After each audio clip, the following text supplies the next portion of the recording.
Having me. My name is Derek Butler. I am the athletic training program manager for Bay Area. I am here tonight, two purposes. One, to inform you of what a concussion is, and then also educate you on our protocol and our baseline testing for concussion, and then the return to play criteria that we use to return kids back to play. So the definition for a concussion is a complex pathophysiological process affecting the brain introduced by a biomechanical force. Ultimately, in layman's terms, it's a bruise of the brain, okay? And so a big misconception is it has to be from a blow, okay? It has to be from a hit to the head, and that's not the facts. The facts are any change in direction, any kind of a shake, any kind of a change in vector can cause that brain inside the skull to ultimately have that bruise. And I was at a course 10 years ago, and they use this analogy for concussion. If you have an egg, okay, and you put the egg on the table, this represents your brain, and you put a bowl over the egg, okay, a helmet, head guard, whatever you want to call that, and you hit the bowl with a stick or any kind of an object, what happens to the egg? Nothing, right? The egg's okay. So, same thing. This is your skull. You put your brain inside. The brain floats in fluid, right? It's not fixated to the skull. And so, I have to make sure that skull is closed, all right? But if you, I'm sorry about this. But if you shake that skull in a vector, right, you bruise the egg. So this analogy kind of resonated with me. And so in regards to a concussion, guys, all 50 states have concussion laws. Okay, from an association perspective, everybody has to sign the education form that they just referenced in your packet.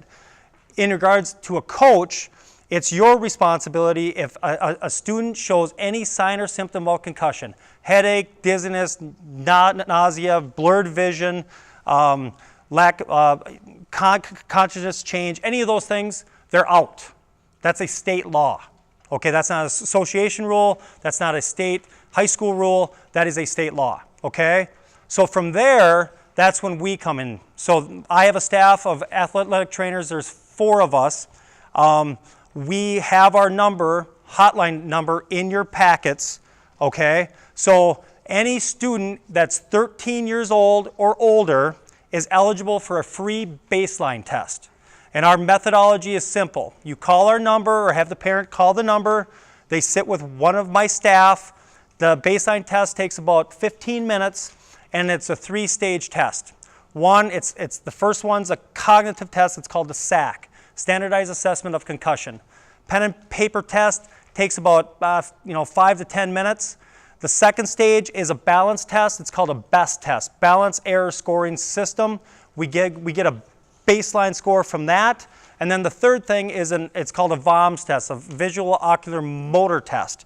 And so we test their eyes in a different number of planes and tests. We get some objective data based off that. We then put that into a electronic medical record.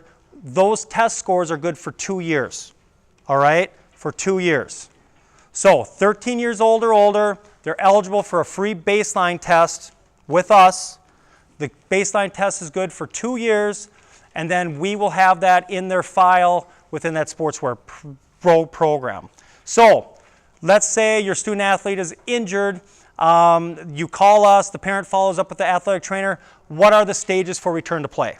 First thing is we track 22 symptoms of concussion daily or daily until they're asymptomatic. So bring the student in, one-on-one time, it's free. Okay, our service is free. We go through this symptomatology check sheet until they're asymptomatic, or have no more symptom of concussion. After that, we have a 3-stage exertional bike test. Stage 1, 50% of their predicted heart rate max. Stage 2, 75% of their predicted heart rate max. Stage 3 is a functional test. So we bring them out, have them sprint, do push-ups, do some exertion in hopes that their symptoms do not return. If they do not return, they take their baseline test again. At that point, if they're still asymptomatic, their test scores are what they were at baseline, they're cleared then to go to their primary care doctor for clearance. And I hope you all understand this. With the liability and the legality surrounding this issue, okay, and this is where our society is, it is important that we work together as a team to, 1, identify it, 2, manage it, but 3, make sure that every safeguard's in place for return back to play.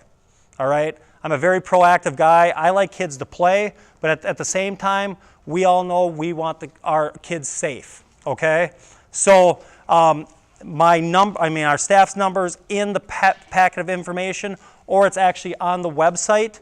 If you have any questions or concerns, feel free to contact me directly. This, I believe, is the 8th year we have been providing services to your organization for free. We will be on call. There's a hotline number. So again, if one of your students sprains their ankle or something happens, I don't want it to replace 911. Okay? So if it looks like it's a serious injury, call 911. The EMS will triage them. But if it's a low-grade injury that you just are like, I just need this assessed, have the parent call the hotline. We'll assess that student athlete for free, and we'll give them recommendations on either A, home management techniques to do, or if they should follow up with a doctor. All right? This has happened to coaches. If you hurt yourself, I'm here for you too. Okay? Don't laugh. It has happened. Other than that, thank you again. It's our honor to service this community. And if there's anything you need from us, feel free to call. Thank you.